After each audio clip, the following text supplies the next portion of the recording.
Hello everyone, very warm welcome to all of you in upgrade IAS. आज हम लोग BPSC PYQ series start करने के लिए जा रहे हैं। इस सीरीज पे हम लोग 56 59वीं से लेकर के 70वीं तक मेंस में जितना भी क्वेश्चन पूछा है सब्जेक्ट वाइज, चाहे वो हिस्ट्री हो, ज्योग्राफी हो, पॉलिटी हो, इकोनॉमी हो, बिहार स्पेशल हो, उसको हम लोग डील करेंगे वन बाय वन। हमारे जो टीचर आएंगे आपको यूट्यूब में फ्री में, और हमारे जो हमारा जो चैनल है टेलीग्राम चैनल पे, उस पर आपको वीडियो मिलने वाला है।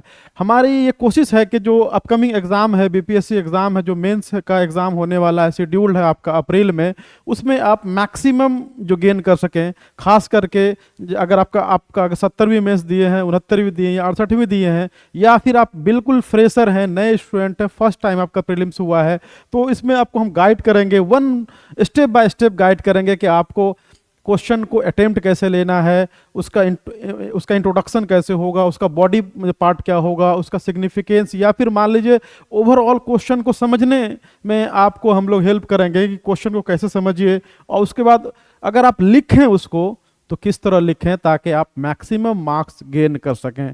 ठीक है, तो हमारी कोशिश है, ये हमने सीरीज स्टार्ट किया है, बिल्कुल जो फ्री ऑफ कॉस्ट रहेगा। सारे पेपर का आपको वन बाय वन करके मिलेगा। ठीक है, इसका पीडीएफ भी हम अपने टेलीग्राम चैनल पे आपको जो डाल दिया करेंगे, जो क्वेश्चन को हम लोग डील करेंगे। तो आज से यही हम लोग सोच रहे हैं कि आपको ज़्यादा से ज़्यादा बेनिफिट करें। हम लोग स्टार्ट कर, ज्योग्राफी का पेपर है, सबसे पहले हम लोग क्या करेंगे, ज्योग्राफी से स्टार्ट करेंगे। ज्योग्राफी से स्टार्ट करेंगे और इसमें देखेंगे कि क्या क्या क्वेश्चन लास्ट ईयर 70वीं से स्टार्ट करने के लिए जा रहे हैं। अगर हम लोग स्टार्ट करेंगे तो हम क्या करेंगे, 70वीं से स्टार्ट करेंगे। 70वीं में ये देखेंगे, पहला जो मेरा पहला क्वेश्चन है कि how to attempt geography BPSC mains question. जो क्वेश्चन पूछा जाता है, जो मेंस में क्वेश्चन आता है, उसको आप कैसे अटेम्प्ट लें। अगर कोई क्वेश्चन को अटेम्प्ट भी लेते हैं तो उसको आप कैसे लिखें, क्योंकि नॉलेज हो सकता है कि आपके पास हो सकता है लिमिटेड नॉलेज हो। आप देखेंगे बीपीएससी में जो 70वीं ही ले लेंगे तो बहुत सारे जो यूपीएससी मेंस इंटरव्यू दिए हुए वो आउट हैं, बहुत सारे फ्रेशर हैं, मैक्सिमम लोग फ्रेशर हैं। तो ये सब चीज़ को ध्यान में रखते हुए कि आप लिमिटेड नॉलेज में आप अच्छा कैसे लिख सकते हैं, अच्छा मार्क्स कैसे ला सकते हैं, उन्हीं चीज़ों को आज हम लोग बात करेंगे। सबसे पहले देखेंगे स्ट्रक्चर बेस्ड आंसर राइटिंग क्या होता है। उसके बाद हम लोग फिर वन बाय वन करके क्वेश्चन पे भी जाएंगे, देखेंगे इंट्रोडक्शन कैसे हम लोग लिखें, बॉडी कैसे लिखें, सिग्निफिकेंस, इशू, कंडीशन जो भी है। जैसे एग्जाम्पल के तौर पर ये वाला क्वेश्चन है हमारा, ये क्वेश्चन है प्रीवियस ईयर का क्वेश्चन है। सपोज कीजिए आज हम लोग खंड जो है इससे स्टार्ट कर रहे हैं, दूसरे खंड से स्टार्ट कर रहे हैं। दूसरे खंड में देखेंगे हम लोग इससे स्टार्ट कर रहे हैं, तो इसमें देखेंगे कि क्वेश्चन है आपसे climatic condition and mechanism of winter rainfall पूछा है। क्योंकि एक क्वेश्चन को पर डे हम लोग करेंगे, ठीक है, तो वन क्वेश्चन वन डे करेंगे। तो आज हम लोग ये जो शॉर्ट क्वेश्चन है, जो मैंडेटरी क्वेश्चन है, इसको तो आपको लिखना ही होता है, इसके बारे में देखेंगे। तो ये वाला क्वेश्चन देखेंगे। उसके बाद देखेंगे environmental economic benefit of man groups, इसको देखेंगे।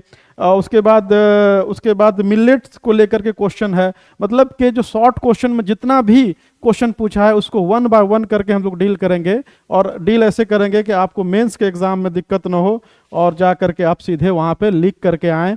और ये क्योंकि आप देखते होंगे कि प्रीवियस ईयर क्वेश्चन काफ़ी पूछा जाता है। प्रीवियस ईयर क्वेश्चन पूछने का मतलब है अगर आप उस पर कमांड कर लेते हैं तो आपको जो मेंस में 2-3 क्वेश्चन तो रिपीट होता ही है। ठीक है, चलिए सबसे पहला क्वेश्चन हमारा क्या है, तो आज का सेक्शन सेकंड में जो है ज्योग्राफी पे जो पेपर है, उसका जो मैंडेटरी जो क्वेश्चन है, जो आपको लिखना ही होता है, जो शॉर्ट क्वेश्चन होता है, शॉर्ट क्वेश्चन में आप देखेंगे ए बी सी डी और ई है। इसी को आज हम लोग डील करेंगे, वन बाय वन करके हम लोग डील करेंगे। पहला हम लोग देखेंगे जो क्वेश्चन था हमारा, क्वेश्चन था explain the climatic condition and mechanism of winter rainfall in India with their special spread. मतलब ये हुआ, हिंदी में अगर बात करें तो भारत में शीतकालीन वर्षा की जलवायु परिस्थिति और तंत्र को उनके स्थानिक विस्तार के साथ समझाएं। ये क्वेश्चन है। अगर आप ज्योग्राफी ऑप्शनल हैं तो आप इसको अच्छे से डील कर सकते हैं। अगर आपका ज्योग्राफी ऑप्शनल नहीं है तो मे बी क्या आपने प्रीलिम्स में पढ़ा होगा, थोड़ा बहुत मेंस में पढ़ा होगा। ठीक है, अब इसको डील कैसे करना, अगर हम लोग को डील करने की बात अगर हम लोग करते हैं तो क्वेश्चन क्या है, पहले क्वेश्चन को समझिए। क्वेश्चन पूछा गया है कि explain the climatic condition and mechanism. अगर हम लोग बात करें तो क्या है, वेस्टर्न डिस्टर्बेंस के बारे में क्वेश्चन क्वेश्चन पूछा गया है। पश्चिमी विक्षोभ के बारे में क्वेश्चन है ना, पश्चिमी विक्षोभ पढ़े होंगे आप लोग प्रीलिम्स में। पश्चिमी विक्षोभ के बारे में क्वेश्चन है। पहला है कि explain the climatic condition. Question को समझिए, पहला पूछ रहा है कि क्लाइमेटिक कंडीशन पूछ रहा है ना। पहला ही यह क्वेश्चन में यह पार्ट है क्लाइमेटिक कंडीशन। दूसरा अगर पार्ट देखें क्या है, मैकेनिज्म ऑफ विंटर रेनफॉल, मतलब है कि जो जाड़े में जो वर्षा होती है मैकेनिज्म, इसके बारे में पूछ रहा है।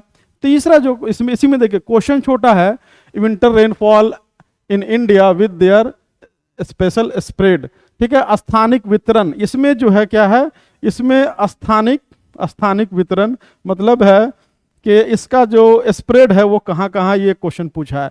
अब ये देखेंगे कि 8 मार्क्स का क्वेश्चन है और 8 मार्क्स के क्वेश्चन में अगर आप देखेंगे तो इसमें 3 क्वेश्चन पूछा गया। एक तो क्लाइमेटिक कंडीशन, दूसरा है कि मैकेनिज्म, इसकी क्रियाएं क्या है, कैसे इसको हम लोग ये कर सकते हैं, तंत्र क्या है, प्रक्रिया क्या है, ये विंटर रेनफॉल होता क्यों है ना, किस कारण से होता है, तो ये हम लोग देखेंगे। उसके बाद हम लोग देखेंगे इसका स्थानिक वितरण क्या है। अगर हम लोग बात करें तो सबसे पहले आपको विंट्रो लिखना पड़ेगा। अगर हम लोग इसको क्वेश्चन को अगर अटेम्प्ट करना पड़ेगा तो सबसे पहले क्या करेंगे, हम लोग इंट्रो लिखेंगे। विंट्रो क्या लिखेंगे, वेस्टर्न डिस्टर्बेंस के बारे में लिखेंगे, ठीक है। वेस्टर्न डिस्टर्बेंस होता क्या है इसके बारे में जानेंगे। ये तो हो गया क्वेश्चन वाला पार्ट है। अब चलिए हम आगे बढ़ते हैं, इसको डील करते हैं क्वेश्चन को, ठीक है। तो आप ये लिख सकते हैं कि पश्चिमी विक्षोभ क्या है, नॉन मॉनसूनल रेनफॉल है। अगर आप शॉर्ट में, क्योंकि 8 मार्क्स का क्वेश्चन है, आपको मैक्सिमम मिलेगा तो 5 मार्क्स मिलेगा। मैक्सिमम कितना मिलेगा, 5 मार्क्स मिलेगा। अब इसको आपको अटेम्प्ट करना है और आपके पास 5 मिनट ही लगभग है, ठीक है। तो इसका अगर हम लोग डेफिनेशन अगर बात करें कि वो डेफिनेशन लिखना है, 1 लाइन का 2 लाइन का डेफिनेशन लिखना ही होगा, तो आप लिख सकते हैं कि winter rainfall in India mainly caused by western disturbance, ऐसे लिख सकते हैं। दूसरा इंट्रो में ही शामिल कर दीजिए आप, it is a non monsoonal rainfall. ये क्या है, ये मॉनसूनी वर्षा नहीं है, ठीक है, लिख सकते हैं नॉन मॉनसूनल रेनफॉल। देखिए तो हमको इन्फॉर्मेशन पास करना है, तो 2 इन्फॉर्मेशन पास हो गया हमारा इंट्रो में ही, और टीचर समझेंगे कि नहीं बच्चे को मालूम है, नॉलेज है, ठीक है। अब दूसरी बात देखेंगे, ये हो गया हमारा इंट्रो, ये इंट्रो वाला पार्ट हो गया। दूसरा जो पार्ट है, जो सेकंड पार्ट हमारा, क्या पूछा था, मैकेनिज्म पूछा था, है ना, क्लाइमेटिक कंडीशन और मैकेनिज्म पूछा था। तो हम लोग यहाँ पे देखेंगे, पहले हम लोग मैकेनिज्म देखते हैं। मैकेनिज्म अगर आप लोग देखेंगे तो आप लोग जानते हैं कि ये जो हमारा जो वेस्टर्न डिस्टर्बेंस है, ये हमारा क्या है, ये हमारा वेस्टर्न डिस्टर्बेंस के कारण होता है। तो आप यहाँ पे मैप दिखा देंगे, ठीक है, मैप दिखा देंगे आप यहाँ पे इंडिया को ऐसे करके दिखा दें, ठीक है। अब यहाँ पे अफ्रीका को दिखा दें, है ना। उसके बाद यहाँ पे आप दिखा दें क्या, भूमध्य सागर है, यहाँ भूमध्य सागर है ना। अब यहाँ से जो हवाएं जो निकलती है ये आगे बढ़ती है, पर्शियन गल्फ में अगुमेंटेड होती है, और ये क्या आपका हिमालय है ना। आप इसको वर्ड में भी लिख सकते हैं, थोड़ा बहुत वर्ड में लिखिए। उसके बाद क्योंकि मैकेनिज्म हमको बताना है, तो यहाँ पे देखेंगे कि अगुमेंटेड होती है, पर्शियन गल्फ से आगे आते हुए हिमालय में टकराती है, ठीक है। यहाँ पे जो जेट स्ट्रीम बाकी चीज़ें हैं ये भी इसको अगुमेंट करती है ना, रेनफॉल करने के लिए। हिमालय क्या करती है, इसको यहाँ पे ट्रैप करती है, 2 पार्ट में जाती है, एक पार्ट तो छोड़ दीजिए वो हमारे काम का नहीं है। दूसरा जो है कि साउदर्न पार्ट ऑफ हिमालय में है, यहाँ पे स्ट्राइक करती है, और वेस्टर्न इंडिया में, पश्चिमी भारत में बारिश करती है। तो आप इसको वर्ड में लिख देंगे, तो दूसरा जो पोर्शन भी मैकेनिज्म हो गया।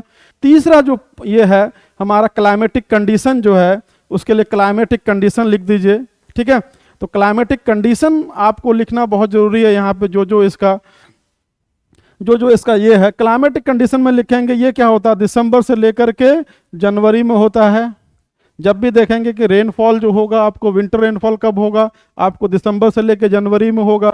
दूसरी बात देखेंगे कि ये जो है आपको जेट स्ट्रीम एक जो है ना, और जो है जेट स्ट्रीम आप लोग जानते होंगे, मॉनसून में पढ़े होंगे। साथ ही साथ आप देखे होंगे कि अपर एयर ट्रो जो होता है वो इसको और जो है इसके लिए फेवरेबल कंडीशन प्रोवाइड करता है। तो ये हो गया क्लाइमेटिक कंडीशन, पहला पहला इंट्रो। दूसरा हमारा क्या मैकेनिज्म, तीसरा क्या क्लाइमेटिक कंडीशन। कहने का मतलब है कि ये पार्ट हमारा हो गया।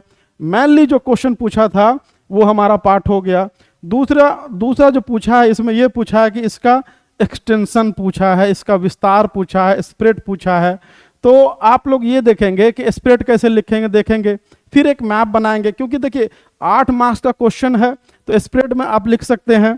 तो अगर इसका स्प्रेड अगर बात करें, स्थानिक वितरण अगर बात करें, विस्तार बात करें किसका, रेनफॉल का, तो आप तुरंत क्या करेंगे, एक इंडिया का एक इंडिया का मैप बनाएंगे और देखेंगे इधर जो है इलाके में बारिश होती है, और जैसे जैसे पूर्वी भारत में जाते हैं तो रेनफॉल कम होता है। आप इसको ऐसे दिखा सकते हैं मैप में कि यहाँ पे क्या होता है, यहाँ पे हाई रेनफॉल होता है, यहाँ पे देखेंगे यहाँ पे क्या होता है, लो रेनफॉल होता है। कहने का मतलब है कि जैसे ये पश्चिमी भारत से पूर्वी भारत की तरफ आता है तो रेनफॉल में कमी देखने को मिलती है। तो ये आप अपने क्वेश्चन में भी लिख सकते हैं, वहाँ पे मैप के थ्रू भी आप लिख सकते हैं। और दूसरी बात ये कर सकते हैं कि आप उसको पॉइंट वाइज में, ठीक है, या फिर मान लीजिए कि आप इस तरह करके लिख सकते हैं, जो भी आपको लिखना हो, ठीक है, कि maximum in north western India, ठीक है, eastern word decreases, point wise भी लिख सकते हैं, जो आपकी मर्जी है। तो ये भी एक आपको ये भी तरीका है। अब यहाँ पे देखेंगे ये क्वेश्चन का लगभग जो है मोस्ट ऑफ द पार्ट जो है हमारा यहाँ कवर हो गया है। हमारा बॉडी हो गया, मैप के साथ हम लोग दिखा दिए। उसके बाद सिग्निफिकेंस हम लोग जानते हैं, पीटी में ही पढ़े होंगे आप सिग्निफिकेंस। और कॉन्सर्न यहाँ पूछा नहीं है, लेकिन क्योंकि बीपीएससी का एक नॉर्म्स बन चुका है तो आप लोग यहाँ पे क्या करेंगे, आप लोग यहाँ पे दिखाने की कोशिश करेंगे कि इसका सिग्निफिकेंस क्या है। नहीं भी पूछा है फिर भी, अगर मान लीजिए कि आपको 4 नंबर इसमें मिलेगा तो अगर आप ये लिख देंगे तो 5 नंबर मिलेगा। तो दो चीज़ है हमारा, एक जो है मान लो क्या है सिग्निफिकेंस। अगर सिग्निफिकेंस के बारे में बात करें तो ये क्या है, रबी क्रॉप्स के लिए क्या है, बेनिफिशियल है। आप लोग सब जानते हैं, पीटी में ही पढ़े होंगे, ये रबी क्रॉप्स के लिए बेनिफिशियल है। दूसरी बात यह है कि हम लोग जो किसान जो होगा, फार्मर जो होगा, उसको क्या करेगा, बेनिफिटेड होगा। फूड सिक्योरिटी हमारा जो गेहूं वो होता है, अगर वो बारिश ना हो तो गेहूं कम होगा। और उसके बाद तिलहन जो दलहन जो है वो भी कम होगा। तो कहने का मतलब है कि यहाँ पे हम लोग को बेनिफिट होगा। अब दूसरा ये कि कंसर्न क्या है। अगर मान लो कंसर्न लिखते हैं, क्वेश्चन में नहीं पूछा है लेकिन कंसर्न लिखते हैं, तो भी आपको बहुत यहाँ पे एग्जामिनर को लगेगा कि नहीं क्वेश्चन बच्चे को सारा मालूम है। कंसर्न है कि अनप्रेडिक्टेबिलिटी, अनिश्चितता, ठीक है।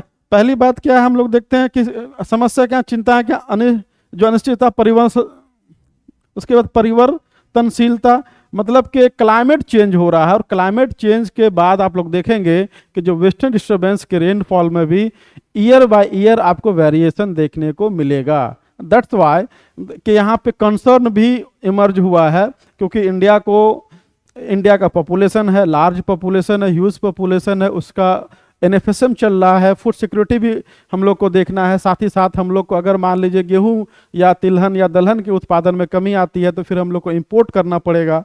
तो ये सब आप लिख सकते हैं। ये आपका हो गया क्वेश्चन ए। इसी तरह हम लोग क्वेश्चन बी को भी समझेंगे, सी को भी, डी को भी, ई को भी समझेंगे।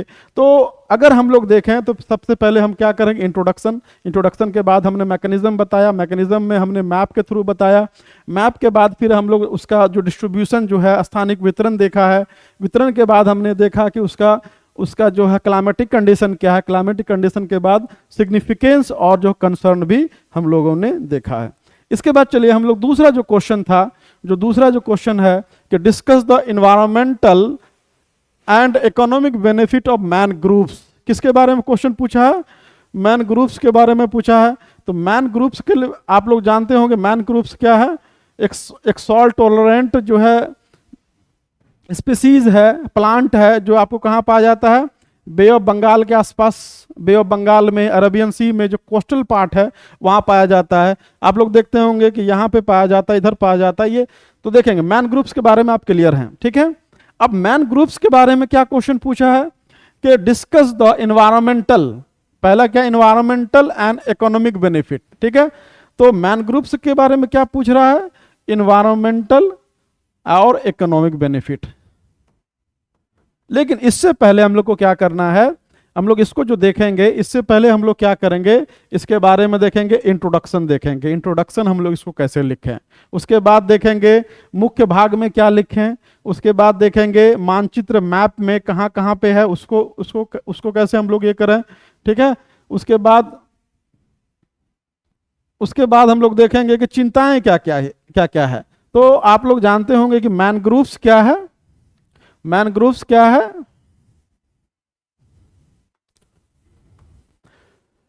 चलिए मैनग्रोव्स के बारे में पहले देख लेते हैं। अब देखिए क्वेश्चन इस तरह देखेंगे, अब थोड़ा भी अगर क्वेश्चन अगर आपसे डिफरेंट पूछा जाए तो आप अगर आपका क्वेश्चन सॉल्व करने का तरीका रहेगा तो आप आसानी से, ठीक है, आसानी से उसको मतलब सॉल्व कर पाएंगे, ठीक है।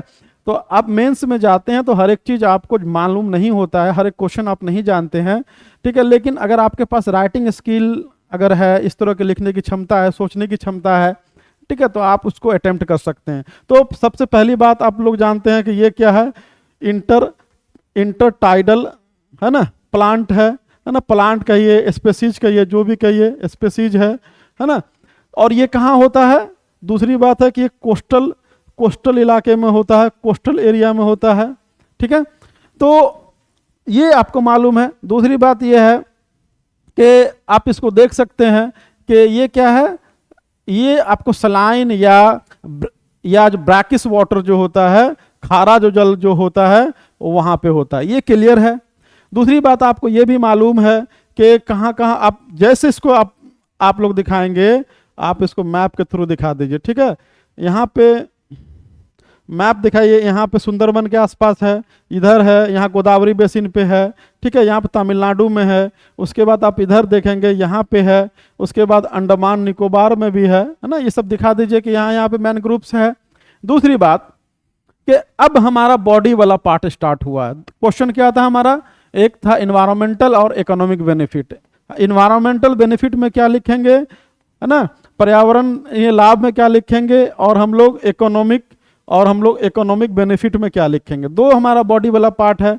तो अब आप लोग जानते होंगे कि ये क्या है, इंटरटाइडल स्पीसीज है। इसका मतलब ये हो गया कि आप लोग जानते भी होंगे कि जैसे साइक्लोन आता है या सुनामी 2004 में आया था, तब इसका महत्व समझ में आया था कि ये क्या है, कि इसका जो रूट जो होता है, ठीक है, ये प्लांट पानी के ऊपर होता है, रूट जो है वो क्या होता है कि जो सैलो वाटर में जाकर के जो उसमें धंसा हुआ होता है। तो यहाँ पे ये क्या करता है, जो साइक्लोन आ रहा है उसको क्या करता है, आपको साइक्लोन स्टॉर्म कुछ आ गया, सपोज कीजिए कि आपको चक्रवात आ गया, उसके बाद स्टॉर्म आ गया, या इरोजन है, ठीक है, या फिर मान ली इरोजन हो रहा है, टाइडल वेव, हम लोग जानते हैं कि क्या होता है, समुद्र से टाइड आता है, ज्वार और भाटा आता है ना, टाइडल वेव आता है। तो पहली बात है कि साइक्लोन चक्रवात से आपको बेनिफिट करता है। सुनामी आ गया, स्टॉर्म आ गया, उससे भी क्या करता है कि पानी को क्या करता है कि मैनलैंड में आने पे रोकता है, ठीक है। दूसरी बात कि इरोजन, अगर अपरदन हो रहा है, सपोज कीजिए अपरदन हो रहा है, तो भी यहाँ पे आपको क्या करता है, ये अपरदन की जो रेट ऑफ इरोजन है, जो अपरदन का दर है, उसको क्या कर देता है, यहाँ पे कम कर देगा। तीसरा जो इन्वायरमेंटल बेनिफिट है कि ये जो है वाटर क्वालिटी को, है ना, वाटर क्वालिटी को भी बढ़ाता है। क्या होता है, यहाँ पे सेडिमेंट जमा होता है, आप लोग जानते हैं कि सेडिमेंट जमा होगा, तो जैसे सेडिमेंट को ट्रैप करेगा यहाँ पे, तो वहाँ का वाटर क्वालिटी भी क्या होगा, अच्छा होगा। ये हो गया इन्वायरमेंटल बेनिफिट। इकोनॉमिक बेनिफिट में देखेंगे तो सबसे पहले क्या हो जाएगा, टिम्बर, लकड़ी काटना नहीं चाहिए, लेकिन हम लोग यहाँ क्या करेंगे, टिम्बर हो सकता है, फ्यूल वुड हो सकता है, फ्यूल है ना, जो आपको जलाने की लकड़ी हो सकती है। यहाँ पे हनी है ना, हनी का यहाँ पे आप यहाँ पे ये कर सकते हैं आप लोग, ठीक है। उसके बाद एक और हो जाएगा कि आप इको टूरिज्म को बढ़ा सकते हैं, है ना, इको टूरिज्म को बढ़ा देते हैं। तो इन्वायरमेंटल बेनिफिट ये हो गया। इकोनॉमिक बेनिफिट क्या होगा, टिम्बर आपको मिलेगा, फ्यूल वुड मिलेगा, हनी, उसके बाद इको टूरिज्म, उसके बाद एक्वा कल्चर, फिशरीज, फिशरीज जो हो गया मछली पालन इत्यादि यहाँ पे देखने को मिलेगा। तो अगर आप, ये हो गया इकोनॉमिक बेनिफिट। अब डिस्ट्रीब्यूशन, तो डिस्ट्रीब्यूशन आप देखेंगे तो हमने मैप में ही दिखा दिया था, यहीं पे आप डिस्ट्रीब्यूशन उसको दिखा सकते थे, तो आप डिस्ट्रीब्यूशन भी दिखा दिए हैं। अब आगे चलते हैं, थोड़ा सा जो कंसर्न है, कंसर्न पूछा नहीं है, ठीक है। अब मान लीजिए कंसर्न है, कुछ है कंसर्न, क्या लिखेंगे, तो कंसर्न में भी 2-4 पॉइंट लिख देंगे, ठीक है। इसी तरह 2-4 पॉइंट तेजी में कंसर्न को लिखते हुए हम लोग आगे बढ़ेंगे। कंसर्न हमारा क्या है या लिमिटेशन क्या है, कि एक है वहां पे श्रिम्प फार्मिंग होता है, श्रिम्प फार्मिंग की वजह से यहाँ पे देख रहे हैं कि आप देख मैनग्रोव्स को नुकसान पहुंच रहा है। दूसरी बात के शहरीकरण या शहरीकरण आपको देखने को मिल रहा है, शहरीकरण के वजह से, हफाजात अर्बनाइजेशन के वजह से आप लोग देखते होंगे कि मैनग्रोव की कटाई हो रही है, या फिर मान ली पोर्ट बनाने के लिए और किसी चीज़ के लिए अभी गवर्नमेंट ने जो है ना मैनग्रोव जो वन को कटाई के लिए आदेश दिया है। तो इससे क्या होगा कि कंसर्न यह है कि श्रिम्प फार्मिंग हो रहा, शहरीकरण हो रहा है, और उसके बाद बहुत सारा जो है जो इंफ्रास्ट्रक्चर डेवलपमेंट हो रहा है। इससे क्या होता है कि मैनग्रोव्स को नुकसान होता है ना, और मैनग्रोव्स जब नुकसान होगा इसका मतलब है कि एनवायरमेंटल कंसर्न स्टार्ट हो जाएगा।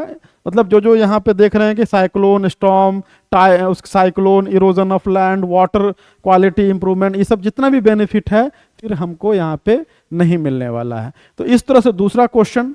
इसी तरह हम लोग तीसरा क्वेश्चन को देखेंगे, ठीक है। थोड़ा फास्ट चलेंगे, फास्ट चलने का कारण ये है कि थोड़ा सा फास्ट चलने का से ये होगा कि मेरा टाइम भी कम लगेगा और सारा क्वेश्चन भी हो जाएगा, ठीक है।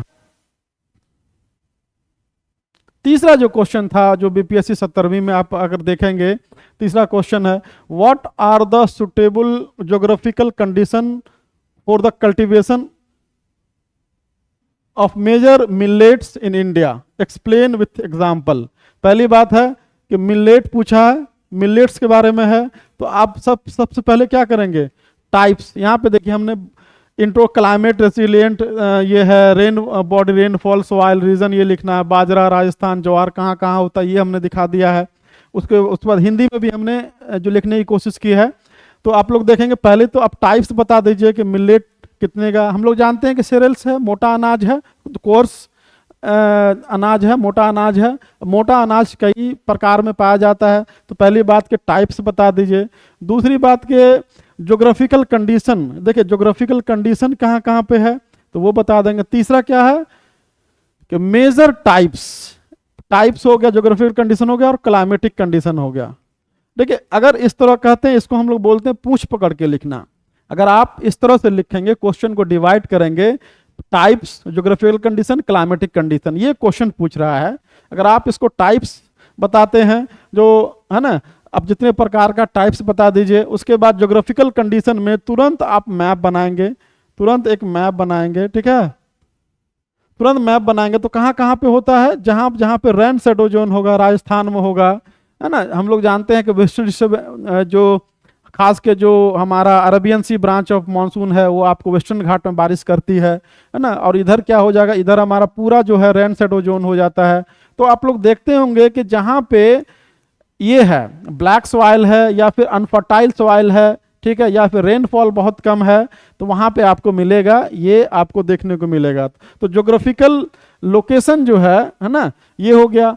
कंडीशन क्या क्या हो जाएगा इसके लिए, इसके लिए रेनफॉल जो है, रेनफॉल आपको क्या हो जाएगा, 40 से 45 mm भी है ना, जो सॉरी 40 से 45 cm भी चलेगा। अगर मान लीजिए रेनफॉल बहुत कम है, 40 से 45 सेंटीमीटर के आसपास है, तो भी आपको वहां पे देखने को मिलेगा। दूसरी बात यह है कि ये जो टेम्परेचर जो होगा, है ना, टेम्परेचर जो होगा, तापमान जो होगा, ये हाई टेम्परेचर टॉलरेंट क्रॉप है। कहने का मतलब है कि अत्यधिक तापमान होने को भी सहन कर सकता है। इसीलिए आप लोग देखते होंगे जितना भी क्षेत्र है, रेन शेडो जोन है, बुंदेलखंड है, बघेलखंड वाला इलाका है, या फिर मान लीजिए पेनिनसुलर इंडिया में जहां भी आप देखेंगे तो वहां पे बाजरा, मिलेट विलेट, जितना मिलेट का जितने भी प्रकार हैं आपको देखने को मिलेगा। तो क्लाइमेटिक कंडीशन हो गया, है ना, ज्योग्राफिकल कंडीशन भी उसी में आ गया। उसके बाद हम लोग देखेंगे उसके बाद हम लोग देखेंगे कि अगर ये जो है कैसे जो है ना फैक्टर रिस्पॉन्सिबल क्या क्या है, ठीक है, या उसका डिस्ट्रीब्यूशन क्या है। चलिए डिस्ट्रीब्यूशन देख लेते हैं। इसका डिस्ट्रीब्यूशन अगर हम लोग देखेंगे तो मैप से ही क्लियर है। आप मैप में भी इंडिकेट कर सकते हैं, राजस्थान है ना, कर्नाटका, महाराष्ट्र, महाराष्ट्र डिस्ट्रीब्यूशन में अगर हम लोग स्थानिक वितरण देखेंगे, उसके बाद तमिलनाडु, उसके बाद सम पार्ट ऑफ तेलंगाना, सीधे मैप में दिखाइए। तो मैप में दिखा के भी आप उसको बता सकते हैं कि ये कहाँ कहाँ है, राजस्थान में, कर्नाटका में, महाराष्ट्र में, ठीक है, महाराष्ट्र में, साथ ही साथ जो है तमिलनाडु में, सम पार्ट ऑफ तेलंगाना में, ये सब जितने भी इलाके हैं तो आप उसका डिस्ट्रीब्यूशन भी मैप के थ्रू दिखा सकते हैं। क्वेश्चन 5 मिनट में ही लिखना है, 5 से 6 मिनट में लिखना है, इसीलिए हम आपको टेक्निक बता रहे हैं। लॉन्ग क्वेश्चन कैसे लिखना है उसको हम लोग बताएंगे, ठीक है। तो इसी तरह अब तीसरा कंसर्न, एक लास्ट में कंसर्न देख लेते हैं। कंसर्न अगर बात करें, कंसर्न क्या है, इंपॉर्टेंस तो जानते हैं कि ये क्या है, फूड सिक्योरिटी में एक जो है बहुत इंपॉर्टेंट रोल निभाता है, न्यूट्रिशियस है ना, बहुत सारे इसमें गुण पाए जाते हैं। आजकल बच्चे लोग को भी खिलाया जाता है, खास मोदी जी भी खाते हैं, वो भी इसका प्रचार कर रहे हैं। तो फूड सिक्योरिटी वो भी आपका यहाँ पे फुलफिल हो रहा है। दूसरी बात के जो मार्जिनल फार्मर है उसको भी बेनिफिट होगा। तीसरी बात यह है कि जो इसका न्यूट्रिशनल बेनिफिट है वो भी आपको मिलने वाला है। चौथी बात यह है कि बहुत सारा, जैसे धान, पंजाब में धान होने की वजह से वाटर लॉगिंग हो गया, सॉइल फर्टिलिटी कम हो गया, तो उसको भी हम लोग यहाँ पे कोप अप कर सकते हैं, उससे भी हम लोग बच सकते हैं, ठीक है, ये बेनिफिट हो गया। कंसर्न की बात अगर करें, कंसर्न की बात करें तो आप लोग देखिएगा कि कंसर्न में सबसे बड़ी बात यह है, लिमिटेशन में यह है कि मार्केट में इसका प्राइस रियलाइजेशन बहुत ज़्यादा नहीं है। फार्मर के पास, किसान के पास प्राइस रियलाइजेशन बहुत कम है, मतलब कि इसका रेट जो है बाकी क्रॉप के मुकाबले कम है, ठीक है। दूसरी बात है कि लो कंज्यूमर प्रेफरेंस भी है। अभी भी देखते हैं कि लोग जो है ना, लोग इडली डोसा चावल वगैरह ज़्यादा पसंद करते हैं। रोटी भी खाते हैं तो मिलेट उलेट का रोटी लोग ना अभी तक जो आम घरों में चलन में नहीं है। तो जो कंज्यूमर प्रेफरेंस भी अभी भी लोगों में जागरूकता की कमी है, इसीलिए गेहूं का ज़्यादा लोग इस्तेमाल करते हैं। तो इसका मतलब है कि यहाँ भी प्राइस रियलाइजेशन में या मार्केटिंग में इनको दिक्कत का सामना करना पड़ता है। उसके बाद वैल्यू चेन, ठीक है, जैसे अब चावल है या फिर मान लीजिए कि कोई भी गेहूं है, उससे बहुत सारा चीज़ बनता है। हमारे यहाँ क्या है कि जो मिलेट्स है, अगर आप चिप्स बना के बेचेंगे या कुछ बना के भेजेंगे तो लोग हिचकिचाते हैं कि नहीं इसको खरीदें कि नहीं खरीदें। तो वैल्यू चेन भी इसका बहुत कम है, कंसर्न है वैल्यू चेन प्रॉब्लम, ये भी लिख सकते हैं। तो ये हो गया हमारा मिलेट वाला। तो पॉइंट वाइज में जितना भी एस्पेक्ट हो सकता है उसको अगर आप शामिल करेंगे, 3 पॉइंट ही तो आपका क्वेश्चन हो जाएगा। और ऐसा नहीं है कि नहीं कर सकते हैं, इसीलिए हम लोग टेस्ट सीरीज भी करवाते हैं। टेस्ट सीरीज का मकसद ही यही है कि आप लोग को उसके लिए रेडी करवाएं, ठीक है। और हमारे यहाँ 72वीं प्रीलिम्स के लिए भी बैच स्टार्ट हो रहा है, आप इसको भी ज्वाइन कर सकते हैं। टेस्ट सीरीज भी होगा और बहुत मिनिमम जो कॉस्ट पे, ऑनलाइन वालों को तो हम लोग 2100 रुपये मात्र फी रखे हैं, ठीक है। अगर आप ऑनलाइन है तो मात्र आपको 2100 चार्ज करेंगे, अगर ऑफलाइन आते हैं तो 6999 ही आपको देना पड़ेगा। प्रीलिम्स तक, मेंस प्रीलिम्स में जितना भी टेस्ट सीरीज होगा ये सब सारा चीज़ इसके अंदर इंक्लूडेड होगा। तो ज्वाइन कर सकते हैं, कॉल कर सकते हैं, ठीक है। और सब्सक्राइब तो इसको कर ही दीजिए। चौथा क्वेश्चन है, explain the ecological condition of makhana, ठीक है। मखाना का एक इकोलॉजिकल कंडीशन पूछ रहा है कि फॉक्स सीड बोलते हैं या फॉक्स नट बोलते हैं इसको इंग्लिश में, जनरली मखाना इस्तेमाल होता है। What measures are being taken by government to increase its production and marketing, ठीक है। पहले क्या है, मखाना के बारे में पूछा। देखिए क्वेश्चन को तोड़ना सीखिए। मखाना के बारे में पूछा है, पहला क्या है, सुटेबल कंडीशन, है ना, सुटेबल कंडीशन पूछ रहा है, पहली बात कि ये है। दूसरा जो क्वेश्चन है इसमें यह है कि सरकार जो है इसके लिए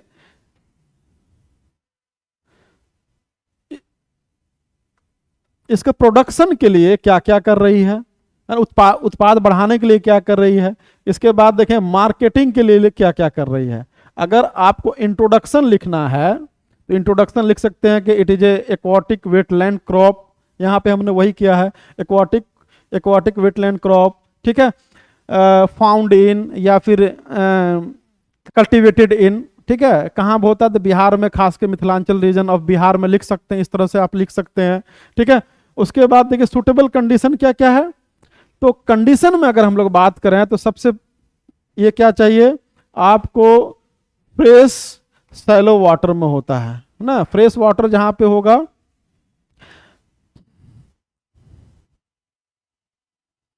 तो पहली बात है कि फ्रेश वाटर या सैलो वाटर होगा, ये कोई आपको ये बे ऑफ बंगाल या अरबियन सी में नहीं हो सकता, ये पोंड में होता है, तालाब में होता है, जहाँ पे जैसे चौर वाला इलाका जहाँ पानी जमा होता है, तो फ्रेश वाटर में होता है, या सैलो वाटर या उथला हुआ क्षेत्र है वहाँ पे आपको देखने को मिलेगा।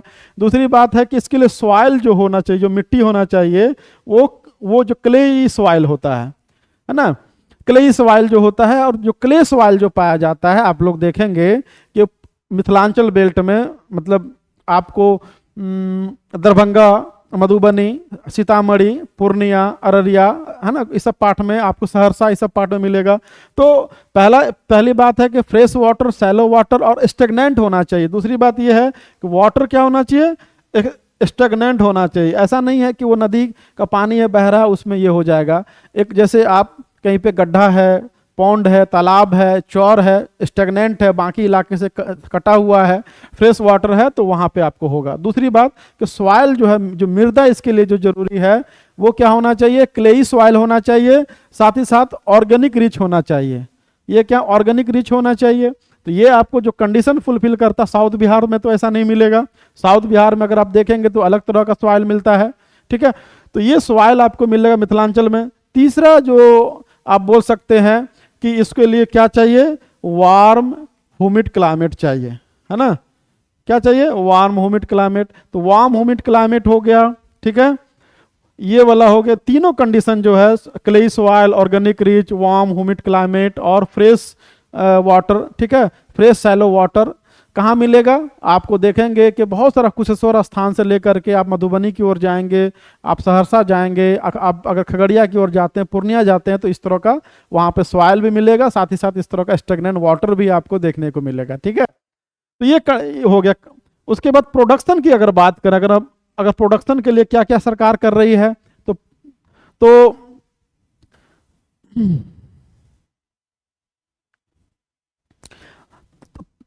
क्या था, ecologic condition suitable for cultivation of makhana, foxnut, what measures being taken by the government to increase production and marketing.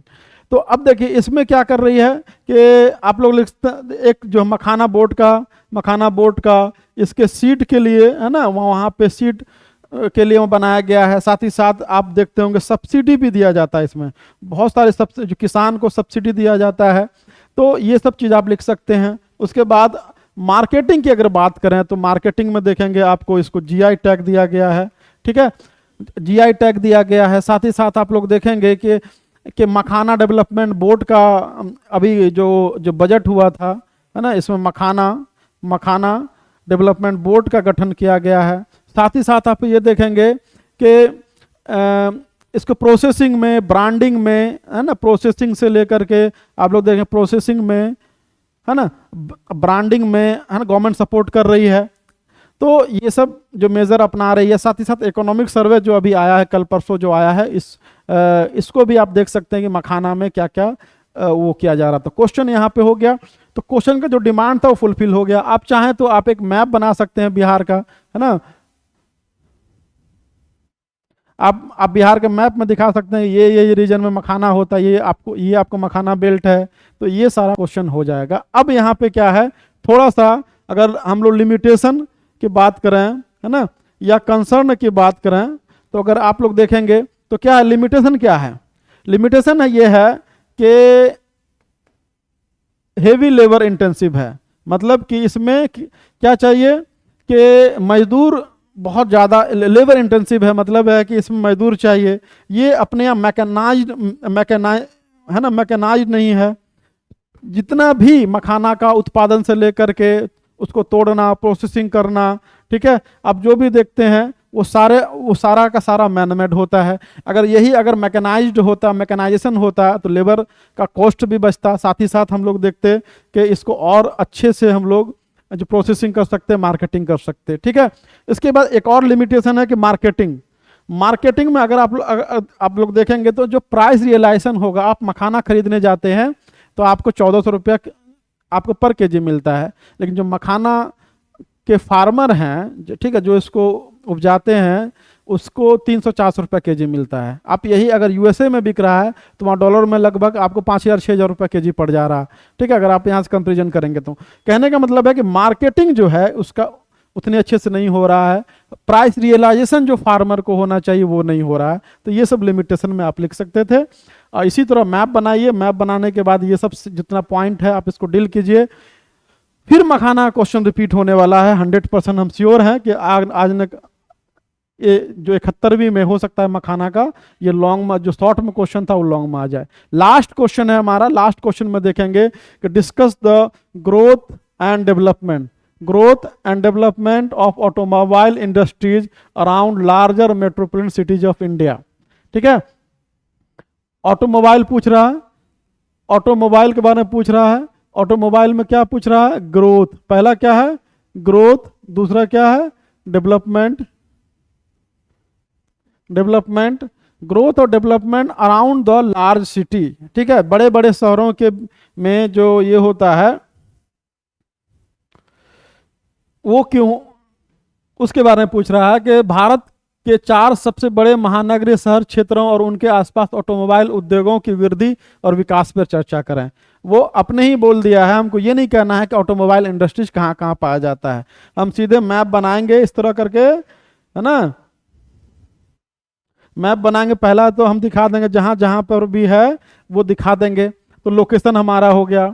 अब दूसरी बात है, ग्रोथ पूछ रहा है, डेवलपमेंट पूछ रहा है, तो इंट्रोडक्शन अगर आप लिखें अपने हिसाब से लिख सकते हैं कि automobile industry so strong metropolitan क्या बोलते क्लस्टरिंग, ठीक है, ड्रिवन बाय एग्लोमेरेशन, ये भी कर सकते हैं, क्योंकि क्वेश्चन का ये है कि शहर में ही ऑटोमोबाइल इंडस्ट्रीज क्यों डेवलप हो रहा है या ग्रोथ क्या है उसका, ये पूछा है। तो अब लोग देखेंगे कि एक एग्लोमेरेशन वाला कॉन्सेप्ट है। एग्लोमेरेशन जैसे SEZ होता है, ठीक है, आप लोग देखेंगे उसमें क्या है कि नंबर ऑफ इंडस्ट्रीज अगर एक पार्टिकुलर एरिया में अगर डेवलप होती है, एग्जांपल के तौर पे कि कोई टायर बना रहा है, टाटा मोटर्स की कोई फैक्ट्री है तो कोई टायर्स बना रहा है, कोई नट बोल्ट है, कोई मान लीजिए कि स्टीयरिंग बना रहा है, कुछ और कोई पार्ट्स बना रहा है, और फिर ला करके टाटा के जो अपने ये जो है फैक्ट्री है वहाँ पे इसको असेंबल किया जा रहा है, ठीक है।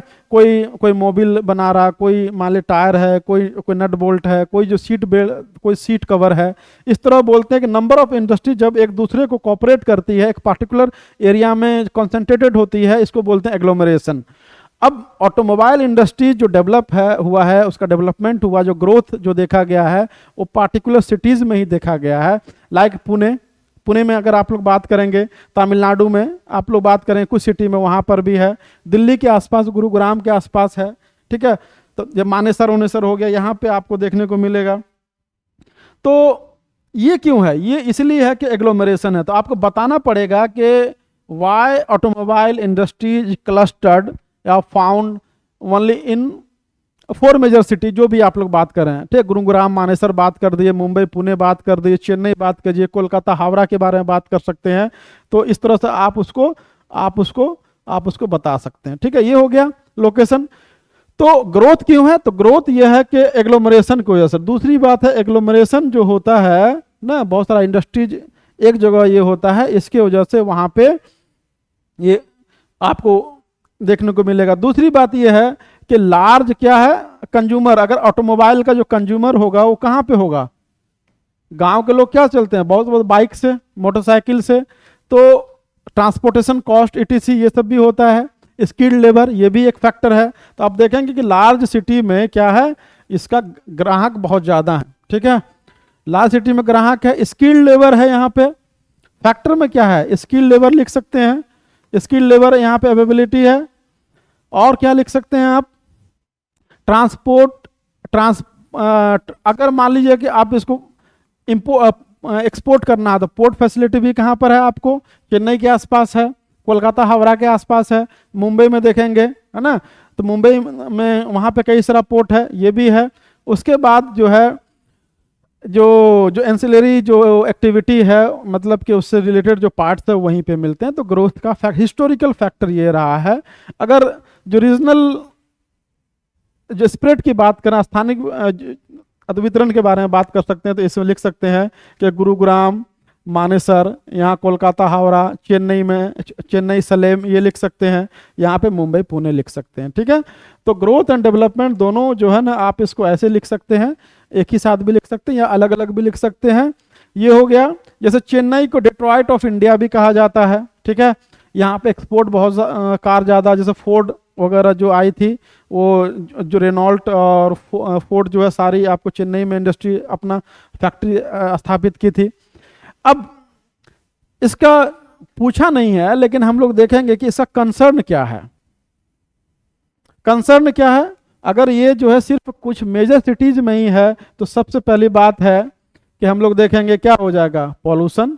इंडस्ट्रीज है और मेगा सिटीज है तो क्या होगा, पॉल्यूशन हो जाएगा। ठीक है, अर्बन कंजेशन, पॉल्यूशन। ठीक है, उसके बाद रीजनल इम्बैलेंस लिख सकते हैं, कंजेशन लिख सकते हैं। उसके बाद रीजनल इम्बैलेंस लिख सकते हैं, कोई इलाका बहुत डेवलप होगा, कोई इलाका नहीं होगा, ये सब दे करके आप क्वेश्चन को अटेम्प्ट कर सकते हैं। तो आप अगर देखेंगे तो मेरा जो तरीका था कि हमने पहले इंट्रो लिखा, इंट्रो लिखने के बाद उसके बॉडी में देख रहे हैं क्वेश्चन क्या पूछ रहा है, उसको हम लोग अटेम्प्ट ले रहे हैं। इसी तरह पॉइंट वाइज में भी लिखेंगे तो भी कोई दिक्कत नहीं है, क्योंकि आपको क्वेश्चन अटेम्प्ट करना है मेरे भाई, क्वेश्चन छोड़ना ही नहीं। छोड़ेंगे तो फिर दिक्कत हो जाए। 5 से 6 मिनट में आपको हर हाल में लिखना पड़ेगा। एक क्वेश्चन पे 22 मिनट है आपको दिया गया है। 22 मिनट में अगर आप लॉन्ग में अगर आप 18 मिनट देते हैं तो आपको इधर बच जाता है, इससे 25-26 मिनट आपको लगेगा ही। कितना भी अगर आप तेजी में लिखेंगे 26 से 27 मिनट इसमें लगना ही है। आप लॉन्ग वाले में 18 मिनट में कर सकते हैं, लेकिन यहाँ पे नहीं कर सकते हैं। ठीक है, तो जो उधर का टाइम बचाएंगे आप इधर लिखेंगे। और ये जो मेथड हमने बताया है कि डिस्कस कर, जो उसका फैक्ट जो कारण यही था कि आप क्वेश्चन को कैसे अटेम्प्ट करें, कैसे लिखें। ज़्यादा लंबा लंबा वर्ड में नहीं लिखना है, पॉइंट वाइज में लिखना है। मेजर डायमेंशन आपको वहाँ पे कवर करना है, ताकि आपको अगर मान लीजिए कि 5 मार्क्स भी अगर आप मिल जाए तो आप यहाँ पे कितना लेके आ सकते हैं, 25 हो गया।